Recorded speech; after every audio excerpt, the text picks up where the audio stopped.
Welcome everybody to Cup with Gup, deep dive special for the Masters.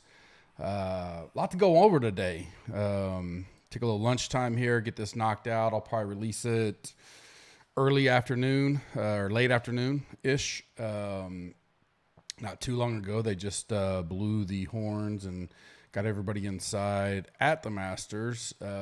Looks like potential tornado threats, strong winds, rain, all that kind of stuff today. Some stuff tomorrow.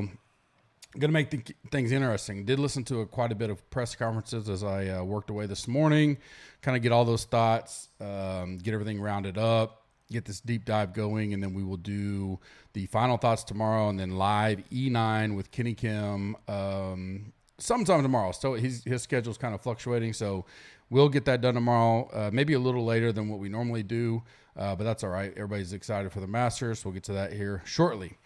Use the code MASTERS. Get 30% off any package right now that includes a 7-day risk-free trial. We've had a ton of new members sign up this week. Excited about that. When you do that, or if you already have since February 1st, all the way through Sunday, if you're a new member or you upgrade to full site, you will get thrown into a drawing in a week from Monday. We go through the free trial, make sure everybody stays on board. The ones that do stay on board. If you don't want to, that's fine. But if you do, you get thrown into the drawing. The winner we'll see how the PGA, if it's kind of like the Masters, I may do an 888 ticket, or I may do, like $600, $700, $800 milli tickets for you. If they have a 555, we'll do that. Somewhere in that ballpark, you will win that, plus some GC gear as well. And then runner-up winner will get a GC gift pack that includes items from the Masters and GC swag as well. If you want to get into a free drawing tomorrow, I'm going to record the final thoughts pod early. So get in now, rate and review us on iTunes. I'll be giving away $200 Millie Maker entries on tomorrow's podcast. I'm going to record it early, get it out early, so you guys have time to reach out to me, and I'll get that set up for you. The way you get into this one is free. Rate and review on iTunes. Subscribe to us on YouTube. Like this video. Leave a comment in the video telling me who you want to fade in the 9K range. Yesterday it was play in the 9K. Today, you know what? Let's change that. Tell me, are you going to play Tiger Woods, yes or no? So just put Tiger Woods yes or Tiger Woods no. That'll get you into the drawing. If you've done all the other videos this week, you're in the drawing as well. So the more you do that, the more you get in. Again, I'll give that away tomorrow morning, so make sure you listen to the Final Thoughts pod. It'll be like this one, 15 minutes or shorter, just kind of wrapping everything up, and then we'll get ready for E9 tomorrow night with Kenny Kim. Listener League this week is, I think we're almost 80% full. Let's get that filled up. It's 500 spots this week, 3 max, 1K to first place, limited rake, flat payouts. Let's get that filled up early so we can have a bigger one for the PGA Championship. Prize picks. They were waiting to find out if Tiger was for sure playing, and they're going to do another kind of promo, so keep an eye out on that. In addition to, you can use Gup right now, get dollar for dollar match up to $100. Click on the link in the description, use that code, you get a free match, dollar for dollar up to $100. I will have my prize picks out on tomorrow's pod, as well as nightly for the premium members. I'll put those out in the Slack, GC Warrior Slack channel, and then I've also been adding them to my updated betting stuff each and every night. So click that link, get your free $100 now, up to $100. Put 20 in, you get 20, however you want to do that. Masters deep dive update, weather, that's probably the biggest story, because it was interesting. I listened to Spieth, and he says as fast and firm as he's seen that place ever on a Monday. And then now we get so you kind of think, okay, did they set it up that way because they knew how much rain they were going to get today and tomorrow? Could be.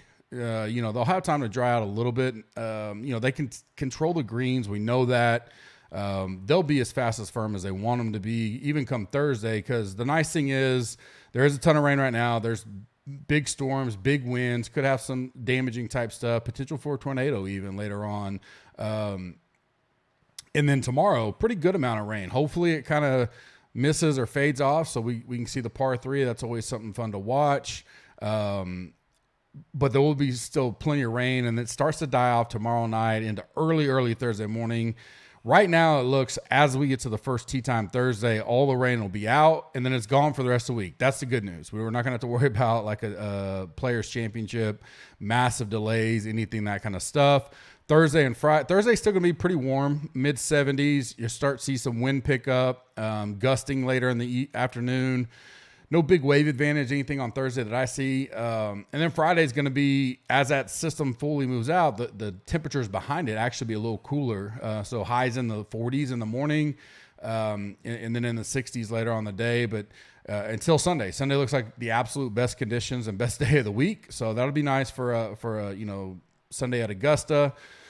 I do think it'll be soft Thursday morning. I just don't think with as much rain as it looks like. I think the fairways will be a little bit soft. They will dry out and everything, but like I said, I think the greens, they can make them how they want.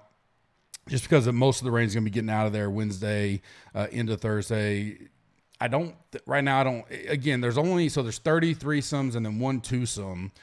So there is some wave-ish, but not as like a true cut, hey, half go out at 8, half go out at 1 type of deal, being there's only 92 guys this week. So, I don't know if there'll be a huge wave advantage. I'll look into more of that tonight and into the morning. And obviously before we get on E9 and stuff, and before I put my final thoughts out for the premium members, there may be a spot where you go, hey, these guys look like they're going to have, pretty good conditions of both. They get out before the big wins Friday and, and it won't be as bad. But then Thursday morning could be the softest conditions. But, it's really going to depend on the player and that kind of stuff. Right now, I don't see any wave advantage. Again, it's a small field. There's no true everybody go out in the morning and afternoon. So hard to really dictate that, especially this kind of deal. There's already so much going into the week that unless we saw a true, hey, it's going to just be, raining, or this time's going to be the windiest of the week and then absolutely calm on the other side. Who's going to be in that condition the most? Because there'll still be guys going out, 12, 1 o'clock, and some guys are going to be almost done. But they start at, what's first tee time, like 7 something Eastern time, Thursday and Friday. And then, the last one, let's look here, is 12, almost 1 o'clock. They go every 11 minutes, each threesome. So, I'll get more into that. I want to see how the storm and everything goes and get some feedback from listening to the guys, not only today, but tomorrow, to see if if they get to get out and get any practice in. And of course, Tiger says he's going to play, so that's good. He says as of right now, I'm planning on playing. It was a good press conference. So if you get time, I know it was on the Golf Channel, obviously. I assume all those, if I remember right, all those pressers will be loaded into the Masters app or masters.com if you want to go check them out later on in the night. If you I like watching them because it gives me a little bit of that, I don't want to say less anecdotal, but you kind of hear stuff in the players and it can pick up things that you do like. I'll get to Tiger here in just a little bit as it comes to what we're talking about, betting, DFS, stuff like that. Trending to be the highest owned. Right now, my top 10 in ownership, no specific order: Connors, Cam Smith, Rahm, Siwoo, Henley, Brooks, JT, Fitzpatrick, Zalatoris, and Xander. I think it's going to be tight. I talked about this yesterday and Sunday. I don't think ownership's going to be crazy spread out. I think it'll be very tight. Each ownership group, 9K, 10K, 8K, all those relative. I don't think it's going to be, massively over the field, if you will. There's a couple spots that I'm looking at that I think there will be a little bit of distinct quote unquote chalk. But like right now I have 2, maybe 3 flirting with over 20%. Kind of in that range. I really don't see more than 4 guys at most over 20% with the way that everything's shaking out and the way pricing is. So it really will come. There'll be some spots. We'll talk about that. I have to leverage some guys I'll talk about here in a second. Definitely you'll have the advantage to go do that. But, some of these guys are going to be 2% difference, 3% difference. It really comes down to who you like in that scenario. There's no massive leverage on those type, but there are some good leverage plays. Just a matter, they're low for a reason, right? So can we find enough positive to gain that leverage on the field? We'll see. We got 24 hours still. Well, more than that, 36 hours still to kind of get through all of this. Potential low-owned sleepers for me so far, kind of early still, but Bryson, who I'll talk about here in a little bit, definitely going to be low-owned. It's weird because he was one of the highest owned last year. Obviously, so many guys coming in with questionable injury type stuff that's going to be kind of be the theme. And I'll get into it here in a second on several of these guys, but which guys do you feel comfortable playing? Cause these guys are massively reduced ownership based on, perceived injury. How bad is it? Is it worth it? Probably all depends on what you're playing, what contest, your risk reward type stuff. I wouldn't just play it. I don't think this is a term where you play a guy just to play a guy because he's low owned. I think it needs to make sense and then go, all right, it is worth it at this ownership for me to take a risk. I'm going to say, and maybe I'm way wrong. I don't think Tiger Woods gets too much above 10%. I've seen some talk about, after today, 15, 20%. I don't see it. Especially Millie Maker stuff. So the $100, the 4444, your 888 Snowman, the $55, even lower, like the $15 Millie. I don't think he gets above 15%. I have him a lot closer. Actually, I'm under 10% right now. He's always a tough one because he gets, the Tiger bump is real. So, but he wasn't very owned in 2019 either, relatively speaking. And he came in much better condition, form, all that kind of stuff. He obviously won, but he was very low and talked about that week. Spieth kind of can get, here at Augusta can get a little bit of a bump than normal, but I don't know if he gets above 15% just because of, how he's been playing. Now he did finish strong Sunday. And then who he's around. That's the other deal that makes it big. That's the biggest deal for Tiger. Like if he would came in at 6,800, 7,200, I think that would have mattered because who you're comparing him to and who you're choosing over. When it ultimately comes down to clicking the button, do I want to swallow a $8,500 Tiger Woods that hadn't played in 14 months since the wreck, 17 months in total. Everything you hear does make you seem that, Freddie Couples talked about how amazing he looks. Rory, Spieth, hey, we know he can play. We've seen him play, not in competition, but he's been hitting the ball phenomenal. Can he do it for 4 rounds? And will there be any, leg swells up overnight and he just can't get going and he withdraws? Is that a chance? Sure. And I think that'll keep the ownership down some, just like some of these other guys. Matsu, I have him less than 5% right now. The defending champ, but he just withdrew twice, so is he a guy that, you want to be scrolling through Twitter and anything you can get that dictates how healthy he is? Absolutely. You give me a 3, 4, 5% Matsu on a course he's played great in many different conditions, which I'll get to in just a second. I think that matters. He's a guy like I would much rather eat a Matsu 9,300 than Bryson right now. But Bryson, rates out extremely well, and he's relatively cheap, 9,100, and he's probably going to be less than 5%. So he just hasn't shown much. Matsu at least was playing well. He just got hurt. Now, how much does that affect him? Don't know. That's why the ownership's going to be somewhat low. Garcia, he's a guy that I don't think will be too high owned, a veteran, played in many conditions here, hasn't had a good run, all missed cuts since he won it. That's been well documented. Coming in okay form, 38th at API, 26th at the TPC. Didn't play horribly at the match play either. $7,800. He's got that top 30 upside, veteran type deal. He's a guy I keep my eye on as sleeper, low owned type. Cam Champ. I love Peters as much as the next guy. Like him a lot. I played him his first year here, I think, when he got, top 5? Let's see where old Peters is at.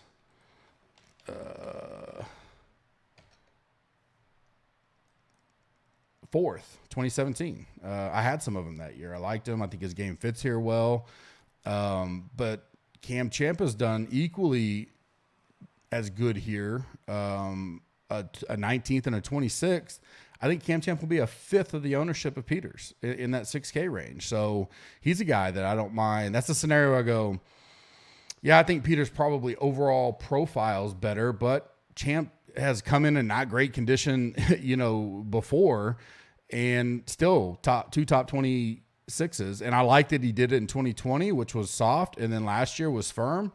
Still 26-19. So something about this place he does well, and I think that does matter. But to what extent? That's the hardest piece that we'll try to put together.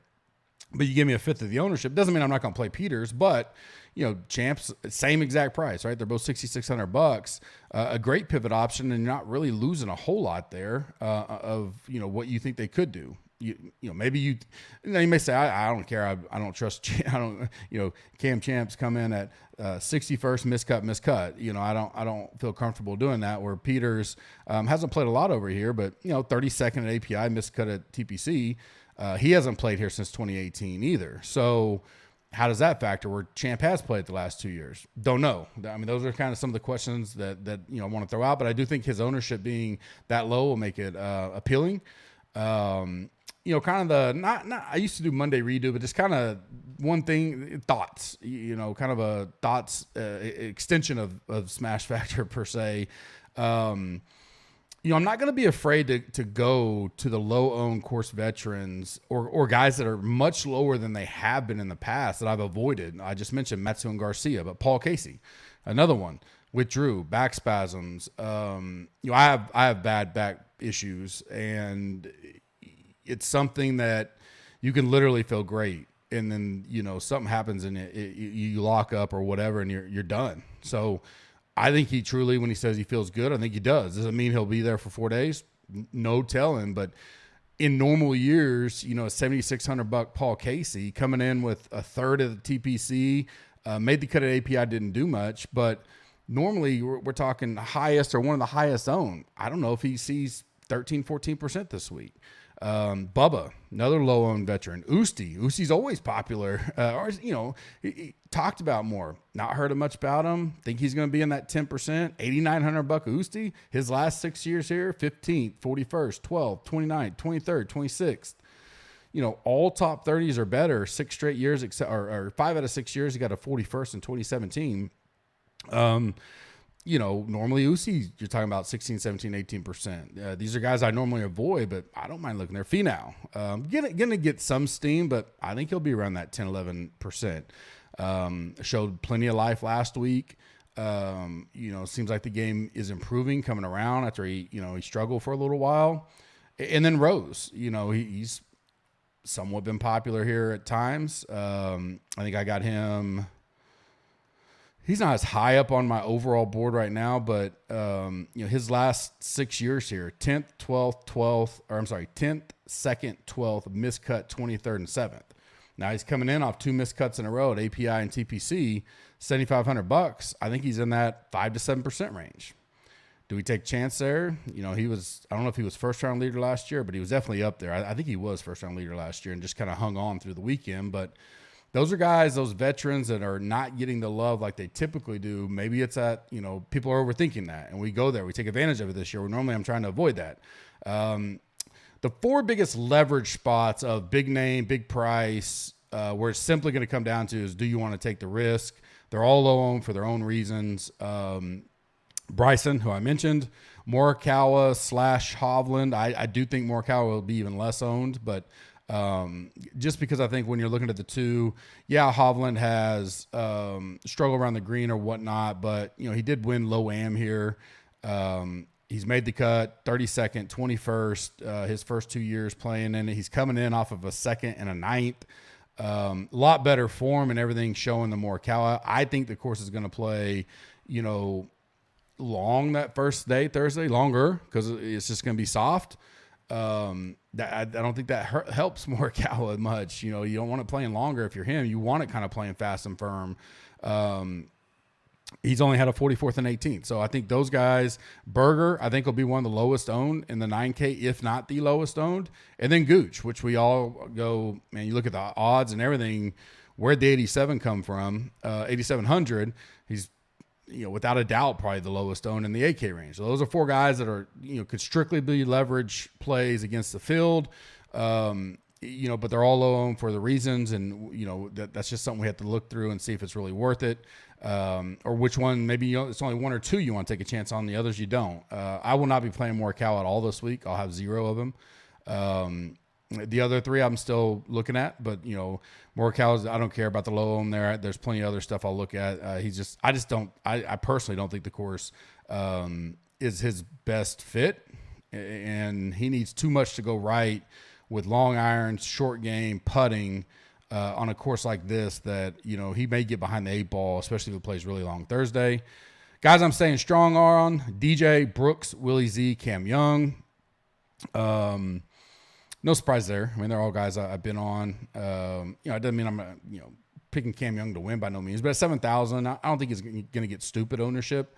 I'll have my fair share of them. Does he make a 1 to 3 max for me? I don't know about that. But he's definitely a guy I like a lot, especially some MME stuff. Get overweight and see what goes on there. Another reminder, I talked about it yesterday. I've continued to express this to people as much as we can. We are sending emails. We have automated emails. If you've used PayPal as a subscription in the past, keep your eye out as your subscription's coming up. You'll be getting an email from us on directions. Nothing changing as far as your price or anything like that. We're just moving to one provider for everything, the one we've been using. We finally got the way where we can merge everything into that. So we're moving away from PayPal and all to our one provider we've used since day one. Nothing you'll have to do this too hard. You'll get an email from us. If you see something crazy come up and you're confused, just reach out to me, support@gupscorner.com, or on Twitter or the GC Warrior Room. I'll help you out. If you were a 2-year sub, one of the original April 2019 guys that jumped on, and you were having issues, reach out to me. I'll look up the account. We found some stuff with that going on, and I'll help you out there. Don't forget, Masters, 30% off. Free trial for 7 days. You do not get charged. You can cancel at any time. You can literally sign up right now and cancel it 10 seconds later. Nothing to worry about there. And you never get charged. But if you love it, if you cancel, you lose the ability of the code and everything. So you may want to stick it out to see if you like it. And maybe you start with a week. I forget what it is. Weekly full site. 30% off, so you get the tools, the lineup builder, the optimizer, all that kind of stuff. Check it out for a week if you want, and then which basically gets you 2 weeks, and then or do a month. If you upgrade, you say, hey, I love this stuff, I want the annual price because I get so much of a discount. You still get that price locked in as you upgrade. Like I mentioned, I have final thoughts out early tomorrow. I will get up. I'm going to record them probably even before I take the boys to school. Then I'll kind of be out the rest of the day working the old real life job for a while, and then back tomorrow night for E9 with Kenny Kim. That is a premium member only live chat. We will talk all things Masters as long as you guys want to go. If you are a member, get into the GC Warrior Slack room, start filling up that live chat questions channel so we have stuff to talk about, and we will go as long as you guys want to. Appreciate all you guys. Have a blessed Tuesday. We will be back tomorrow to talk final Masters update. Thanks. Have a good night.